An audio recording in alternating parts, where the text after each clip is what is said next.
Hello दोस्तों, बहुत बहुत स्वागत है आपका। Government PSU power grid corporation के बारे में हम आपको बताने वाले हैं। सीएलएसए ने रिसर्च की है क्वार्टर टू के रिजल्ट्स के आने के बाद। तो रिसर्च में क्या है वो बताएंगे और क्या नए टारगेट्स हैं पावर ग्रिड कॉरपोरेशन में, क्योंकि पिछले कुछ सालों से इसका रिटर्न बहुत नहीं रहा है इन्वेस्टर्स के लिए। तो क्या अभी मौका बन रहा है, वो हम बताने की कोशिश करेंगे।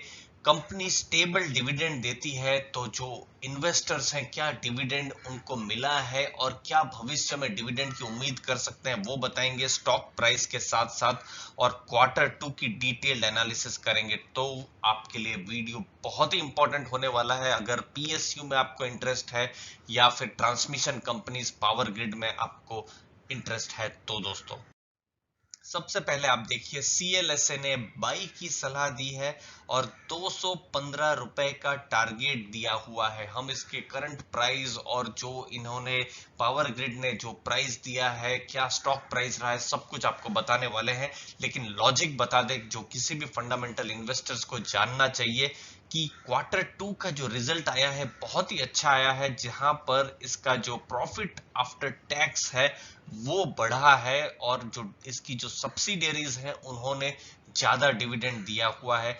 जो हाफ ईयरली जो परफॉर्मेंस रहा है यानी अप्रैल से लेकर सितंबर तक, वो भी सॉलिड रहा है, अच्छा रहा है। जो सीएलएसए का मानना है 6.4 बिलियन डॉलर की पाइपलाइन है, यानी बिजनेस भी आप अगले 2-3 साल के लिए विजुअलाइज कर सकते हैं कि अच्छी खासी बिजनेस इसका होने वाला है। और अर्निंग पर शेयर जो ग्रोथ है वो भी 26% से ज्यादा एक्सपेक्ट कर रहे हैं। और यहां तक कि जो सीएलएसए है ये 215 का टारगेट तो दे रही है, उनका ये भी मानना है कि डिविडेंड भी भविष्य में पावर ग्रिड कॉरपोरेशन में बढ़ेगा। और 55% उन्होंने ऐसा कहा है कि रेज किया है डिविडेंड की। जो उनका जो एस्टिमेट्स है उसको वैल्यूएशन आज की तारीख में उनको कम लग रहे हैं और डिविडेंड में एक विजिबल यील्ड आज पावर ग्रिड कॉरपोरेशन में मिल रहा है सीएलएसए के हिसाब से।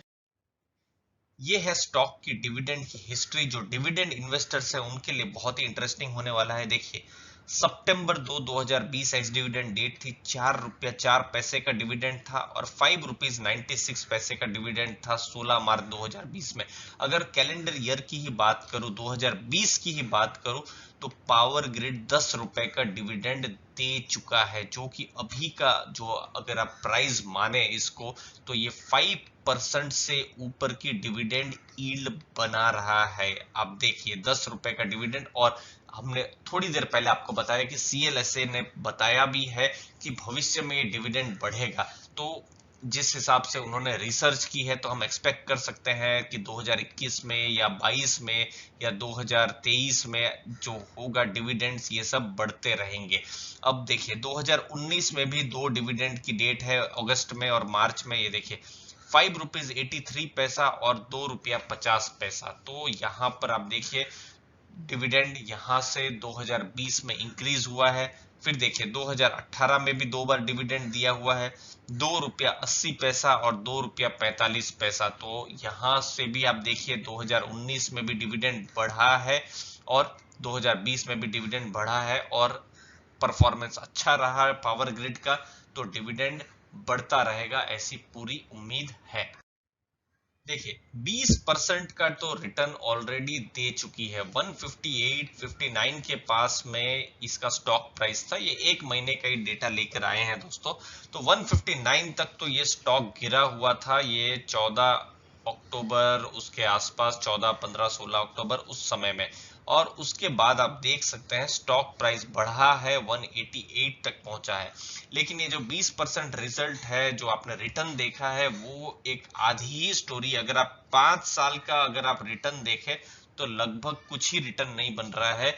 ये स्टॉक 130 में था। अगर आप 5 साल पहले यही नवंबर का तीसरा सप्ताह देखें तो 130 से आप 180 190 में आप देखेंगे तो आप देख सकते हैं कि बहुत बड़ा रिटर्न नहीं दिया है। तो इन्वेस्टर्स को जो पीएसयू कंपनीज है रिटर्न नहीं मिला है, लेकिन डिविडेंड मिल रहा है। और पावर ग्रिड भी ऐसा कोई एक्सेप्शन नहीं है। हाँ, ये पिछले एक महीने में अच्छा रिटर्न है तो उस पर से भी पूरा बायस हो जाना सही नहीं होगा।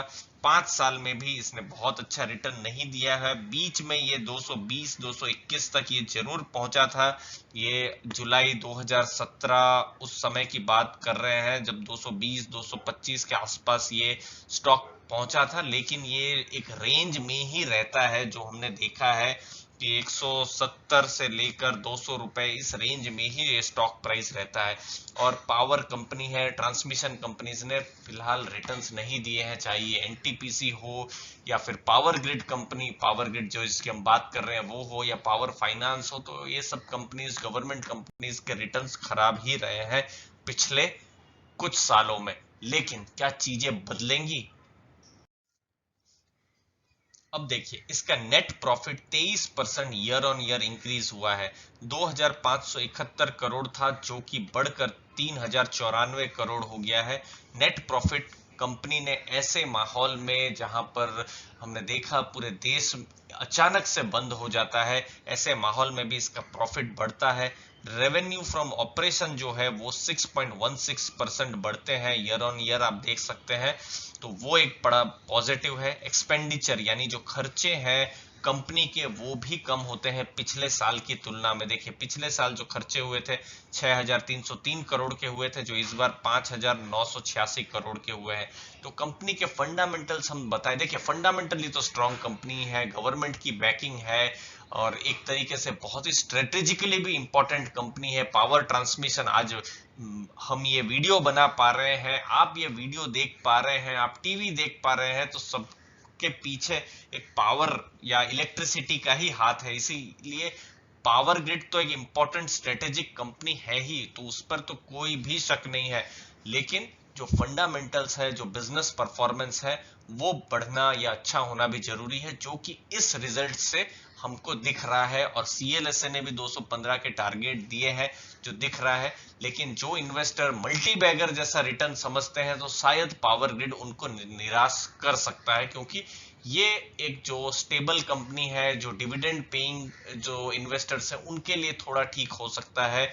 लेकिन अपनी रिसर्च जरूर करें और अपने रिसर्च को भी जरूर शेयर करें कमेंट सेक्शन में। दोस्तों बिल्कुल हम इंकरेज करते हैं अपने जो व्यूअर्स हैं, सब्सक्राइबर्स हैं, कि अपने भी जो थॉट्स हैं वो भी जरूर दें।